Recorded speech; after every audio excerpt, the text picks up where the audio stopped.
Quant is one of the only altcoins on the market that I do believe has 100x potential in the future and the ability to be worth 5 figures in the next bull run. In fact, we can see here that even if this project just mimics the move it made in its previous bull run, this would put Quant at a price target of $12,000 per coin. So we're going to break down some price assumptions at the end of this video, but first we do have the Quant CEO at a major financial event in England and some serious alpha that does lead me to believe that this project will be involved in the future of a central bank digital currency. So this is the Innovate Finance Global Summit that was held on the 17th and 18th of April. And if we scroll down right here on the homepage, we can see, are CBDCs a risk or an opportunity for capital markets? And one of the panelists is none other than Gilbert Verdian, the founder and CEO of Quant. Now, he is sitting up here among the macro strategists for Dutch Bank, and we can see that Quant was actually sharing some of the alpha and speeches that were dropped at this event. So this comes directly from Sir John Cunliffe, one of the members of the Bank of England. And he says here that as the use of cash has diminished, commercial bank digital money has come to dominate transactions in the UK. Additionally, he says tokenization and smart contracts offer many benefits, and this has major implications for us. We are ultimately responsible for ensuring that each of the money circulating is robust and uniform. He makes it clear that systematic stablecoins need to be backed by deposits, and tokenized bank deposits could offer some, if not all, of the functionality of stablecoins in a much simpler proposition. No decision has yet been taken on the issuance of a digital pound, but it is likely to be needed.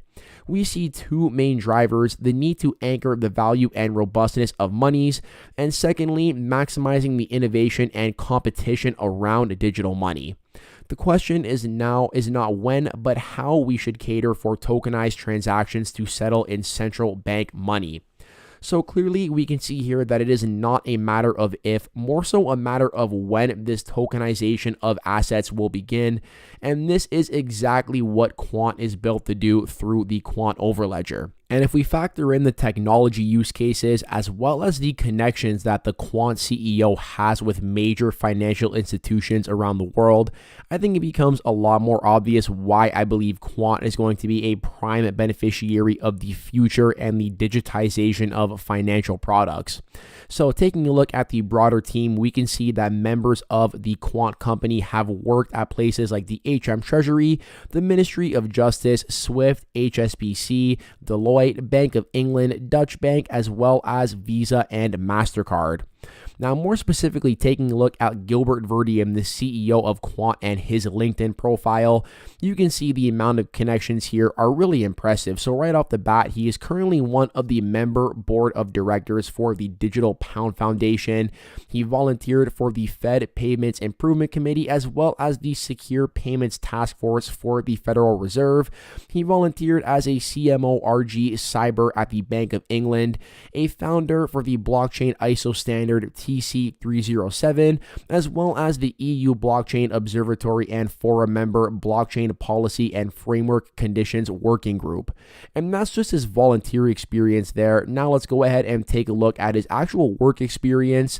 Currently the CEO and founder of Quant, the Director of Cybersecurity at PwC, a security lead at the Ministry of Justice UK, Integrated Supply and Trading Digital Security at BP, Security Projects and Programs at HSBC, the CSO and Deputy CTO for the Office of the CTO at the HM Treasury, as well as a Senior Manager and Consultant at Ernst & Young. So there you have it. I mean, we can clearly see that Gilbert Verdian has a ton of big connections here that I do think will benefit Quant in terms of this technology being adopted by these big financial players. And there's a lot to be said here for his connections with, England, with Europe, with North America, but we're going to focus specifically on England in this video, and we'll take a look at some of Quant's connections to other financial institutions around the world in future videos. There's just a lot to break down here that I do want to focus on to give you guys a full picture for why I believe Quant will be a big player in an upcoming digital Britcoin as they are coining it. So we can see here, according to the Coin Bureau, that the HM Treasury is looking for a head of a central bank digital currency. And this implies right off the bat that yes, the HM Treasury, the Bank of England, is looking to create a CBDC to go ahead and launch full scale in the UK. And they're not the only one here, as we also have the Digital Pound Foundation, an independent forum supporting the implementation of a well-designed digital pound. So effectively, this is also a forum looking to experiment with CBDCs.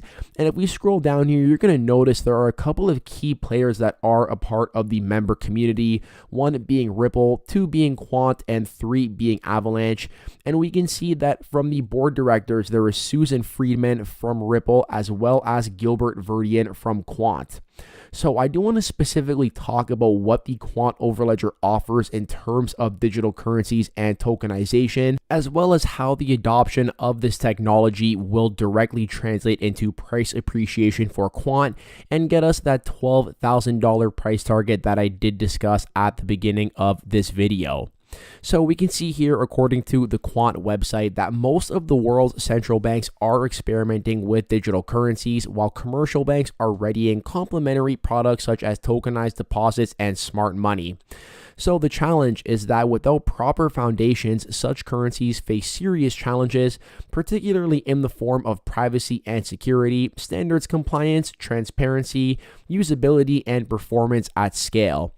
Until these challenges are met, widespread adoption of digital currencies is unlikely.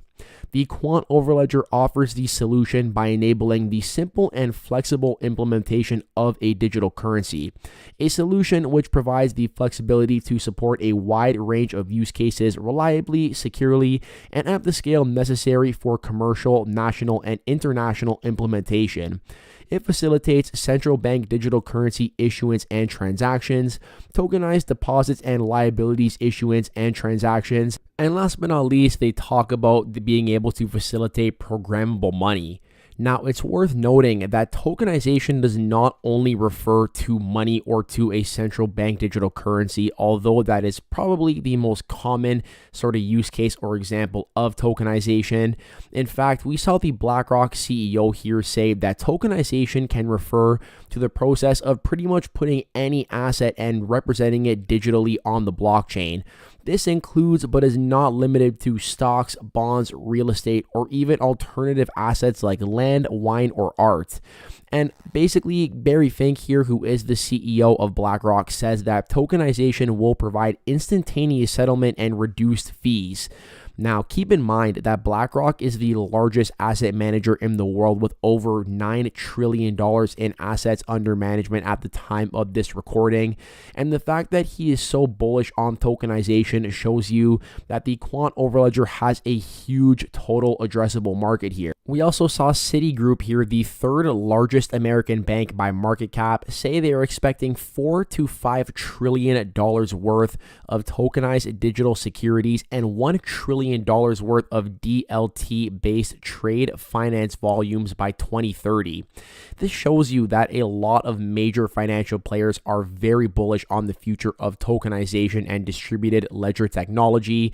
And then we have Quant here, a token that does facilitate all transactions on the Quant Overledger with only 127,000 unique holders at the moment. Now, keep in mind, this is skewed because it does include exchanges which are holding Quant on the behalf of people purchasing this token, but that is still an incredibly small amount compared to the total addressable market of what the Quant Overledger is looking to solve, and the fact that the Quant token is needed to facilitate all transactions on this technology. And speaking of the Quant token now, we are going to talk about the specific correlation between the use of the Quant Overledger and the utility of the token itself, and show you that yes, there is a direct link before demand for the tech and demand for the token. So for starters, Quant tokens must be provided to Quant Network in exchange for an annual license, and price of the access will basically be fixed in fiat, but it needs to be paid in Quant. Now, additionally, developer licenses on top of the enterprise licenses You will be able to obtain an annual license to develop applications on Overledger through the purchase of Quant tokens equivalent to a fixed fiat amount. The developer wallet will be used to access the platform for the license period, as well as develop, sign, and publish applications. Quant licenses are locked in for 12 months.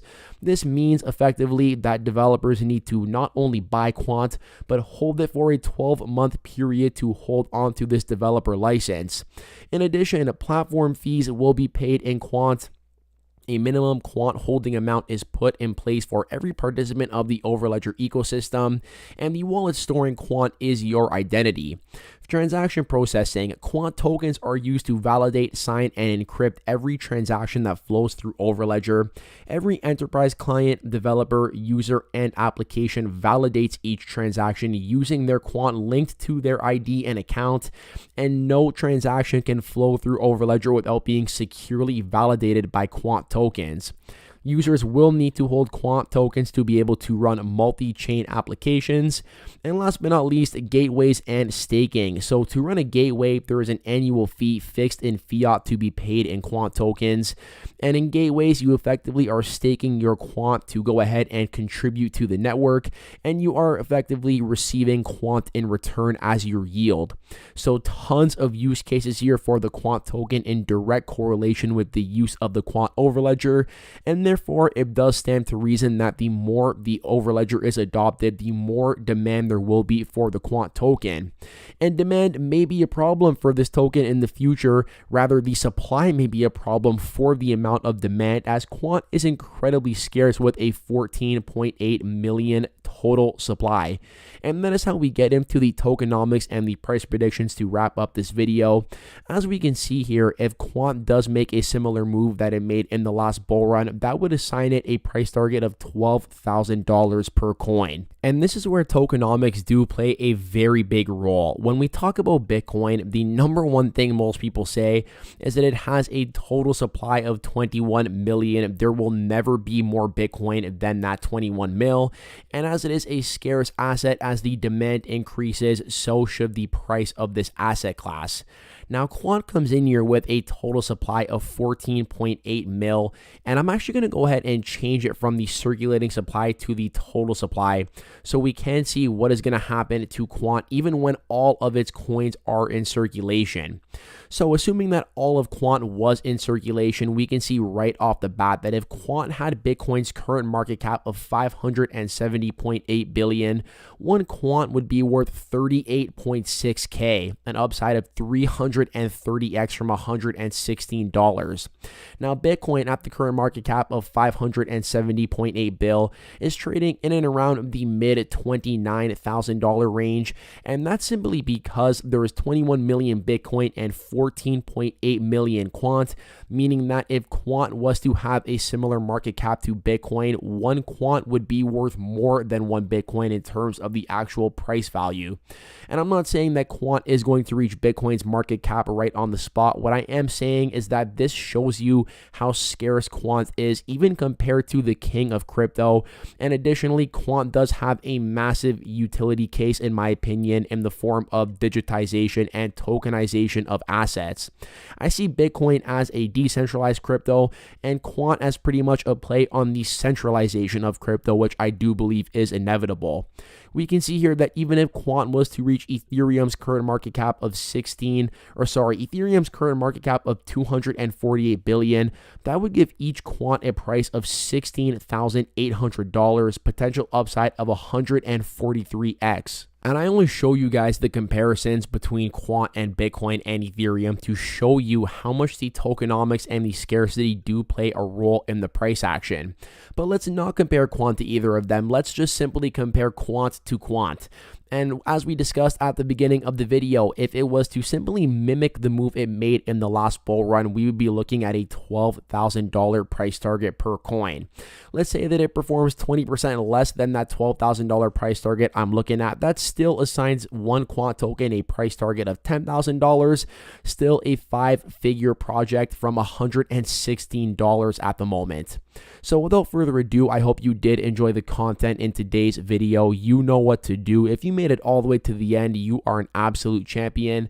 Let me know in the YouTube comments down below and claim that champion status. I hope you are all having an amazing day, and I'm wishing you all an amazing weekend ahead, and I hope to catch you in the next one. Peace out for now.